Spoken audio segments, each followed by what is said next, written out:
Hi, I'm the Chicken Guy on YouTube, and today I'm here to show you how I lay out the feed and water inside of my chicken coop to help maximize egg production, minimize fighting within the pecking order, and ensure that every single one of my chickens gets an equal opportunity to drink and eat as much as they want. So, come along with me as we learn to walk a flock of chickens. Having a poor feed and watering system layout for your chickens can affect your flock's egg production and the overall health of your flock. Your chickens have what's called a pecking order. I'm going to have a video in the future that goes into more detail about this, but for right now, all you need to know is that your chickens are always fighting with somebody whose hierarchy is above them, or maybe they're fighting with somebody whose hierarchy is below them. Either way, your chickens are always fighting with each other. And the feed and water is one of the main places and reasons why these chickens fight with each other.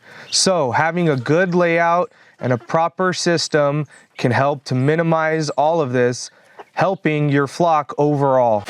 A poor food and watering layout system inside of your coop can severely harm your flock and make them weak, because birds can never get a drink of water or something to eat without having to endure a fight. This can make some of your birds weak and make them more susceptible to diseases and other things like that, which can spread in your flock. What you want to do is create multiple feed and watering stations inside of your chicken coop. This will make it more difficult for chickens to bully each other. If you only have one station where there's food and water, the bully chicken kind of sits there all day and will just attack as anyone approaches. If you have multiple stations, it will be more difficult for the chicken to run around and chase them. He's going to quickly learn that he's going to tire out and he's just going to give up on the endeavor altogether. When multiple feed and watering stations are introduced, the bully chicken, or sometimes even your rooster, is going to struggle to try to keep everything under guard. He's not going to be able to run around so much, and he's going to learn that it's going to be a waste of energy chasing them around from one side of the coop to the other side of the coop, defending the food and water. Soon he'll give up and just let them all drink and eat as they want. So really it is just that simple. Next, I'm going to go into detail though in how you can determine how many feed and watering stations you want depending on the size of your flock and your coop.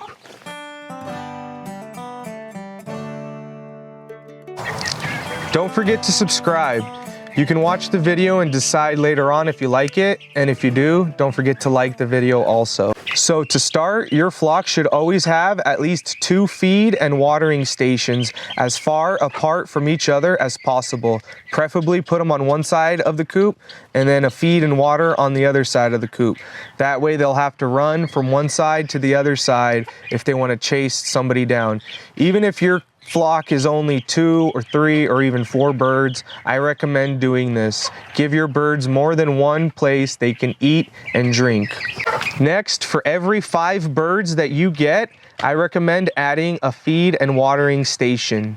So there's actually an easy math equation that I use to determine how many feed and watering stations to put in my coop or in my flock. I take the total number of birds that I have, I divide that by 5, I round off to the nearest whole number, and then I add 1. So, for example, if you have a flock of 15 chickens, you take 15 birds divided by 5 equals 3. And then you take 3 plus 1, and that equals 4. So that means for a flock of about 15 chickens, you want to have 4 watering stations and 4 feeding stations. Ideally, I would just put them in each corner of the coop. You can have one main station where all of the feed and water mostly comes out of, but you do want to have other stations where the birds have an opportunity to eat and drink.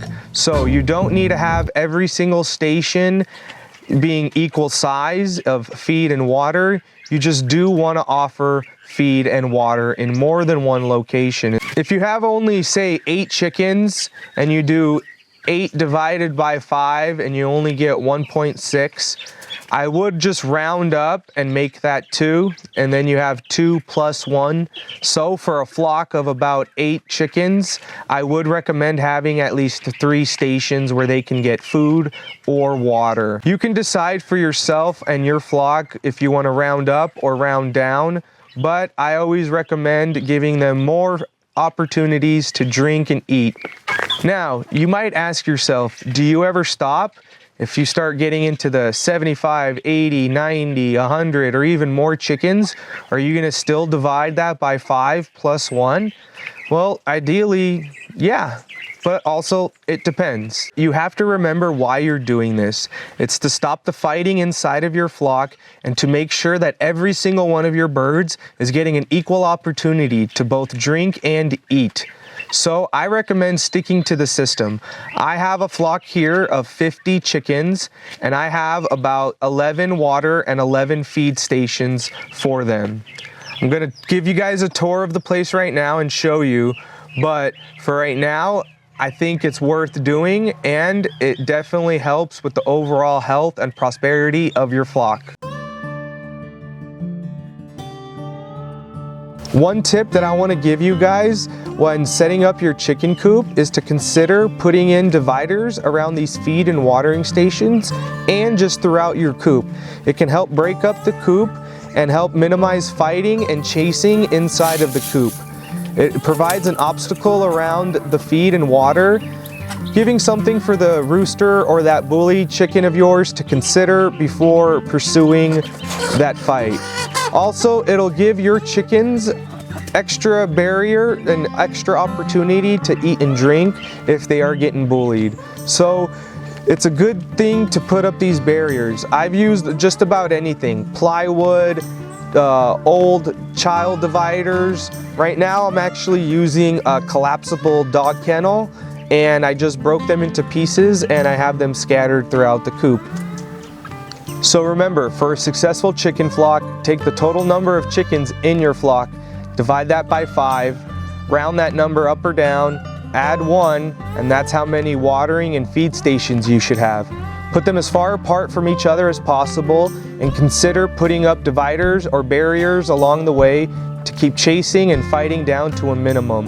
Next, I'm going to go into a little bit more detail about my feed and my feeding method, and I'll explain how you can determine how much water you want to provide for your chickens.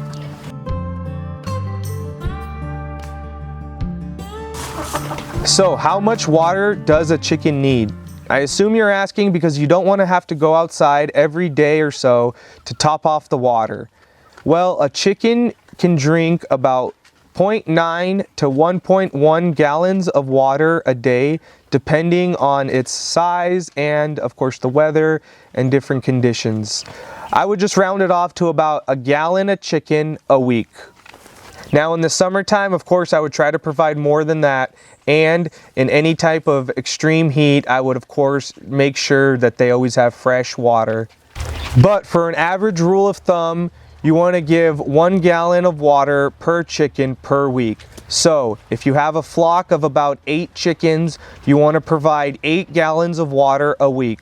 This can help you determine how big of a watering station you want to make for your chickens, depending on how often you want to go out and give them water. Although the real answer to this is to give them constant water all the time. So if you can, I would invest and I would try to set up a constant watering system for your chickens. I myself don't have that, but I am looking and hoping to do that soon. It'll be piped in underground and it'll come to watering feeders that the chickens can access. But for right now, I myself have different watering stations of different size, and overall I have about a gallon of water per chicken, so that I only have to come out here about once a week to top off all of the waters.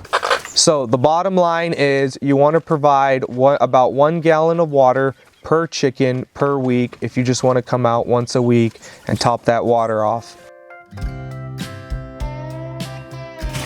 Pro tip with your watering and topping off your watering: this is a great time when you refill your waters to give any type of vitamins or minerals or electrolytes or anything else that you want to give to your chickens to just help them be a little bit extra healthy.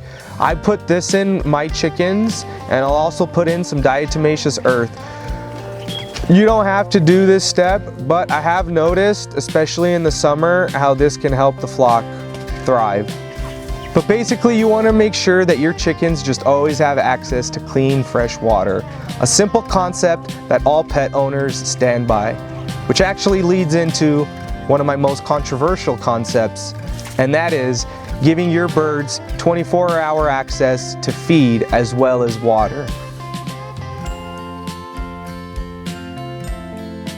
Now, I'll have a video in the future talking about what kind of feed I use, ingredients, protein percentages, brands, all of that. But for right now, I just want to talk about the method and introduce to you the idea of providing feed to your chickens at all time. This is going to help maximize egg production, minimize fighting inside of your coop, keep your flock healthy, and again, make sure that every single one of your birds always has an opportunity and a chance to eat all that they want, as well as drink as much water as they need.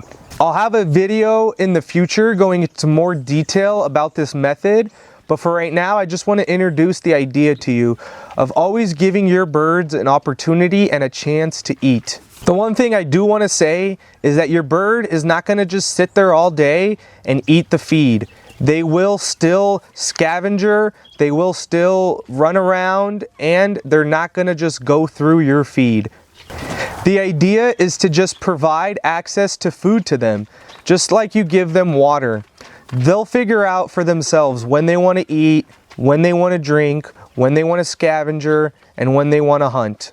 Think about it just like the water. I don't come out once a day and give them access to water just once a day. So I shouldn't be coming out once a day and giving them feed. They want to eat, so let them eat. And at the end of the day, I want eggs, so I want them to produce eggs. If you made it this far into the video, I want to say God bless you and God bless your flock of chickens. I hope that you give them plenty of feed and water, and together we're going to learn how to walk our flocks of chickens.